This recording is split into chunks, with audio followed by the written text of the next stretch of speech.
విత్తనం నుంచి విత్తనం వరకు ఎలా పండించాలి అన్నది ఎంత ముఖ్యమో, ఆ విత్తనం వచ్చిన తర్వాత వాల్యూ అడిషన్ కూడా చాలా important. Processing and value addition. So ఆ దిశగా కూడా ఇక్కడ మనకు ఉత్తర తెలంగాణ మండలంలో ప్రొఫెసర్ జయశంకర్ వ్యవసాయ విశ్వవిద్యాలయం వారి రూరల్ అగ్రి హబ్ సెంటర్ కూడా ఇక్కడ ఒకటి ఏర్పాటు చేయడం జరిగింది. ఎవరైనా యువ రైతులు ఈ నువ్వుల పంట విలువ జోడింపు ఉత్పత్తులపైన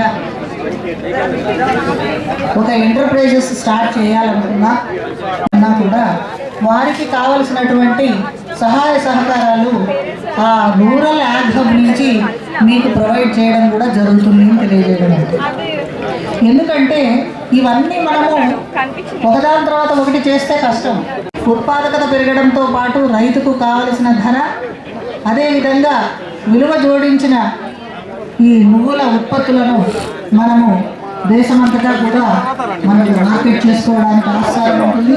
అదేవిధంగా పంట యొక్క ఉత్పత్తులు ఇతర దేశాలకు చెందడంపైనే వర్క్ చేస్తున్నారు. కాబట్టి వారు చెప్పారు 24 గంటలు మేము మీకు అందుబాటులో ఉంటాము, మీరు ఎటువంటి సహాయ సహకారాలు కోరినా కూడా మీకు.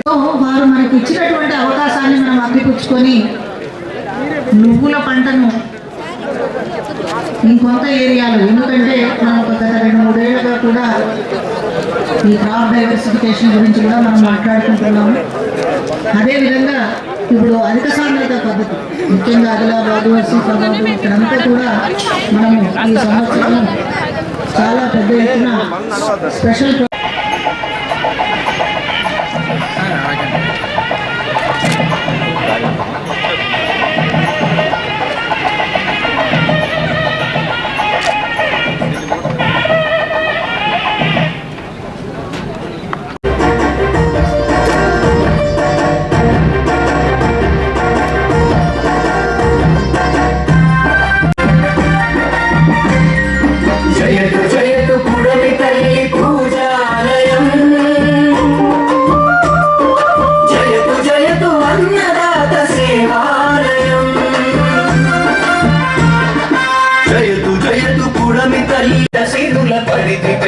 పరిశోధనాలయం,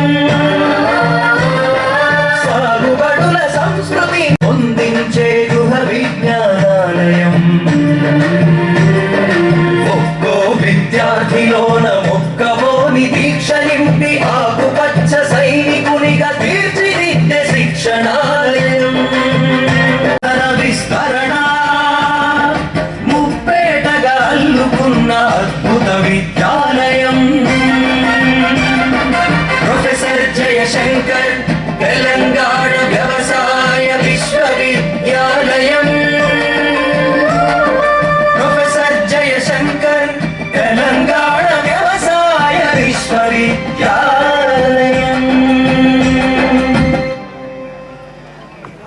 దిగుబడులు పెంచడానికి, అలాగే మనకి ఇప్పటి వరకు నువ్వులపై కలుపు యాజమాన్యం కూడా వివిధ పరిశోధనలు జరుగుతున్నాయి. సో అవి ముందు ముందు రైతులకు అందుబాటులోకి వస్తాయి.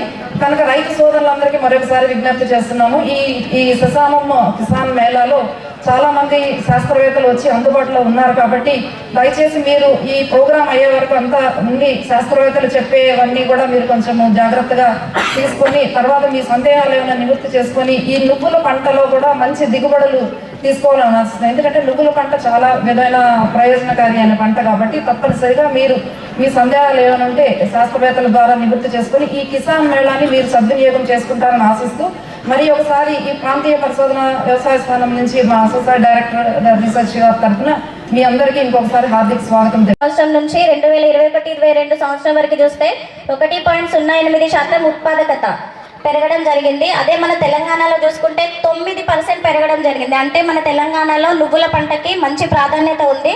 సో అలాంటి నువ్వుల పంటకు సంబంధించిన కార్యక్రమం ఈరోజు మనం చేసుకుంటున్నాము. కావున దయచేసి రైతులందరూ శ్రద్ధగా ప్రతి ఒక్కటి వినవలసిందిగా. ఆల్రెడీ రైతులకి యాజమాన్య పద్ధతులు తెలుసు. సో వాటికి బదులుగా మా దగ్గర ఈరోజు మీకు అందజేయడం జరుగుతుంది. మరి ఒకసారి రైతులందరూ కూర్చోవలసిందిగా కోరుచున్నాము. సో ఇప్పుడు మనకు పీజేటీఎస్ఏ ఉత్తర తెలంగాణ మండల ఆర్ఏఎస్సి మెంబర్ శ్రీ ఎస్ వెంకటేశ్వరరావు గారిని మాట్లాడవలసిందిగా మరియు తనకి వ్యవసాయ విశ్వవిద్యాలయంతో గల అనుబంధాలని పంచుకోవాల్సిందిగా కోరుచున్నాను.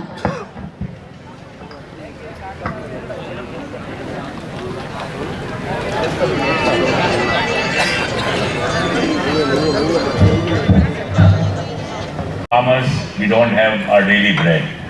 So it is you I would like to thank personally and on behalf of my Export Promotion Council. Thank you very much. So రైతులు లేకుండా మనకు ఆహారం లేదు, రైతు లేకుండా మనకు ఎక్స్పోర్ట్ లేదు. కాబట్టి ఇక్కడికి వచ్చిన రైతులందరికీ ఐఓపిఈపిసి తరఫున నేను ధన్యవాదాలు తెలుపుకుంటున్నాను. I would only request all the farmers to follow the good agricultural practices which are very important not only for the local demand but also for the export demand. రైతులకు నా విన్నపం ఏంటంటే ఈ ఎక్స్పోర్ట్కు సంబంధించిన మనకు ఏవైతే రిక్వైర్మెంట్స్ ఉన్నాయో మంచి గుడ్ అగ్రికల్చరల్ ప్రాక్టీసెస్ అనేది ఫాలో అవుతూ ఈ నూనె గింజల్ని సాగు చేయవలసిందిగా కోరుతున్నాను. Every country around the world has their own specifications under which they buy out of any country. So I would really sincerely request to follow all the good manufacturing practices that are taught to you by the scientists and by all the organizations responsible. ఈ good agricultural practices ఎందుకు చాలా ఒక 20 సంవత్సరాల ముందే గ్రహించారు ఇవన్నీ popular అవుతాయి, చాలా వాల్యూ వస్తుంది అనేది. సో వాళ్ళు ముందుగా ఎవరైతే ఆలోచించారో వాళ్ళు పంటలు ఈ రోజు కూడా పండించుకుంటున్నారు. వాళ్ళకి ఒక్క రోజు కూడా నష్టం లేకుండా వాళ్ళు వ్యాపారవేత్తలుగా మారి రైతు మరియు వ్యాపారవేత్తలుగా మారి ఈరోజు మంచి పొజిషన్లో ఉండి చాలా చక్కగా మనకి ఆయిల్ పామ్ అందించడం జరుగుతుంది. సో అది ఇప్పుడు మనం వేరే చిన్నగా ఇక్కడ వాళ్ళ రైతులకి మనం చెప్పి ఒప్పించడం జరుగుతుంది. ఆ ఒప్పించడమే చాలా కష్టం అవుతుంది చెప్పాలంటే. మన టార్గెట్ కి ఫర్ ఎగ్జాంపుల్ జగిత్యాల జిల్లా టార్గెట్ మనం చూసుకుంటే ఈ రోజు వరకు 1600 acres మనం చేయగలిగాం లాస్ట్ ఇయర్ నుంచి. నేనేమంటున్నానంటే ఒక్క నిమిషం మీరు ఈ శాస్త్రవేత్తలు సైంటిస్టులు చాలా మంది పెద్దవాళ్ళు అందరూ కూడా మాట్లాడడం జరుగుంటది మీతో. ఒక్క నిమిషం ఆలోచించాలి ఎందుకు చెప్తున్నారు, ఎవరి కోసం చెప్తున్నారు. పూర్వకాలంలో ఇంటిగ్రేటెడ్ మన అందరికీ తెలుసు. ఒక మీలో కూడా మీ తాతయ్య వాళ్ళు పెద్దవాళ్ళు ఎవరైనా ఉంటే ఒక్కసారి మాట్లాడండి వాళ్ళు ఏ రకమైన వ్యవసాయం చేసేవాళ్ళు అనేది. ఇప్పుడు మనం ఎక్సెస్ ఆఫ్ పెస్టిసైడ్స్ యూజ్ చేస్తున్నాం, వాళ్ళు అదే అంటున్నారు. సో ఇంపోర్ట్ చేసే వస్తువులకి తప్పనిసరిగా కొన్ని స్టాండర్డ్స్ ఉంటాయి. ఆ స్టాండర్డ్స్ ఫాలో కాకపోతే మీరు ఎంత ఉత్పత్తి చేసినా అది బయట దేశాలకి వెళ్ళవు, మళ్ళీ రిటర్న్ వచ్చే అవకాశాలు ఉంటాయి. రిటర్న్ వస్తే దానికి ఏమి వాల్యూ ఉండదు. తర్వాత కొనే అగ్రిమెంట్స్ ఉంటాయి, అవన్నీ కూడా వాళ్ళు క్యాన్సిల్ చేసేసుకుంటారు. సో ముఖ్యంగా మనకి తెలియాల్సింది ఏంటంటే ఈ ఈక్వేషన్ లో భాగంగా ఎథికల్ అగ్రికల్చర్ కూడా మనం నేర్చుకోవాలి. ప్రొడక్షన్ ఒకటే కాదు, ఏవైతే మన భూమి ఏదైతే సస్టైనబిలిటీ నేర్చుకోవాలి. ఏ భూమి అయితే మనకి భూమి అంతే ఉంటుంది, పాపులేషన్ పెరుగుతుంది, రిక్వైర్మెంట్స్ అన్ని పెరుగుతున్నాయి. కానీ దేనిపైన అతి భారం వేస్తే అది ఆ రిజల్ట్స్ అనేది మనకు కనిపిస్తాయి. ఆ రిజల్ట్సే తల్లి పాలలో కూడా పెస్టిసైడ్.